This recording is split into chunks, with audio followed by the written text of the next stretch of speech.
सिगाङावबो आंनि डिजिटेल बड' इउट्यूब चेनेलाव बरायग्रोबाय आरो गासै नायग्राफोरनो आंनि अननाय आरो सिबिनायखौ जासिहरनाय जाबाय।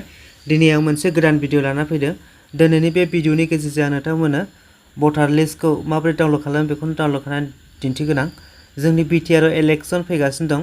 जाय बिथांमोना गोदान एबा जाय बिथांमोना गावबागाव भटार लिस्टखौ नायनो लुगैयो बिथांमोना दिनै बे भिडिअखौ फार्स्टनिफ्राय जोबजासिम नायबानो जाबाय। अब्ला नोंथांमोना गावबागाव भटार लिस्टखौ डाउनलड खालामनानै नायनो हागोन सोरनिया बबेयाव।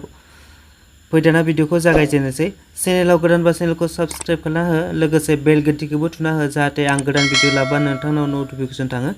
फैदाना भिडिअखौ जागायजेननोसै। नोंथांमोना बेखौ जिखुनु जाया मोनसे ब्राउजारजों बानायनो हागोन। आं मबाइलनि नैबे क्रोम ब्राउजारखौ खेवनानै लाबाय। आं बेजोंनो डाउनलड खालामनानै दिन्थिनोसै।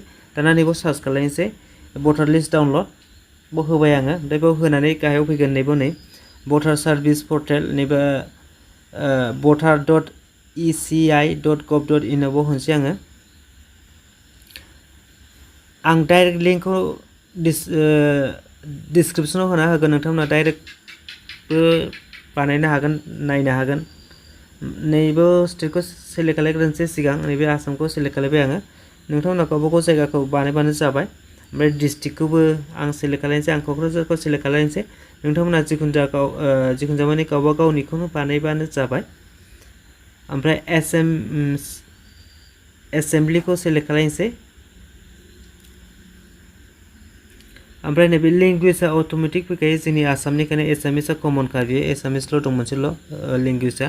ओमफ्राय नैबेयाव रल टाइपआव सेलेक्ट खालामनोसै फाइनाल रल 2025।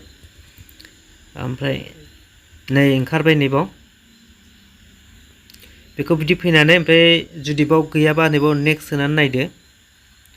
आरो नेक्स्टआव गैयाबा दंना गैया ओरै नायबावग्रोदो। ओमफ्राय जुदि बाव गैयाबा बाव ओरै होबावदो, नेक्स्ट होबावदो। बेबायदि नेक्स्ट होबाय थानानै नायलांबाय थाबानो जाबाय। अब्लानो मोनगोन गावबागाव भटार सेन्टारखौ। ओमफ्राय उनावहाय मोनबा डाउनलड खालामबानो जाबाय। र' आं खोन्थागासिनो दं।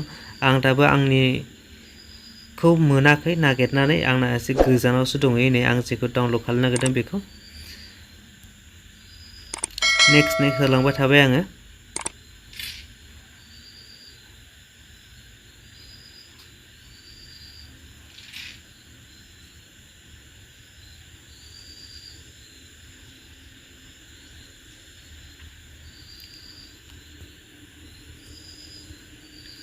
नै दासो मोनबाय। आं दाना सेलेक्ट खालामनोसै। ओमफ्राय सेलेक्ट खालामखांनायनि उनावहाय नैबाव केपचा दं नै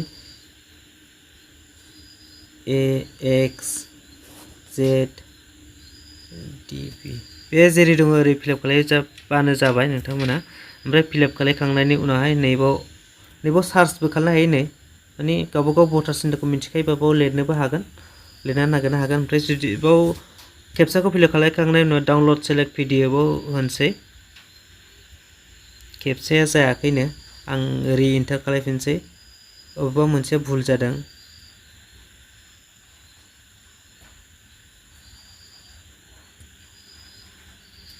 ओमफ्राय नैबाव सेलेक्ट नै डाउनलड जासिगोन बियो। एसे टाइम लागोन बे नेटनि हिसाबै। नेटआ नोंथांनिया स्पिडबा थाब जानो हागौ। ओमफ्राय स्ल'बा एसे टाइम लागोन बियो।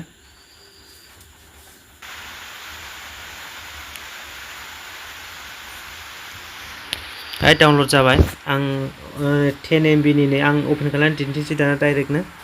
ओमफ्राय पिडिएफ नालाय पिडिएफ फाइलजों अपेन खालामबानो जाबाय।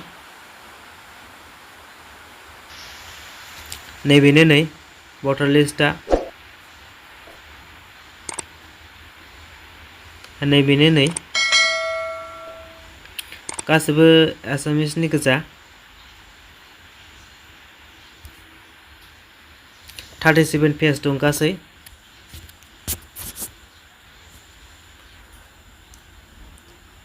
दिनैनि भिडिअखौ नायनानै नोंथांमोनाबो बेबायदिनो भटार लिस्टखौ डाउनलड खालामनो रोङाबा रोंसिगोन बे भिडिअखौ नायखांनायनि उनाव। दिनैनि थाखाय एसेनोसै होनबा भिडिअखौ जोबजासिम नायनायनि थाखाय गोजोन्थों। Thank you.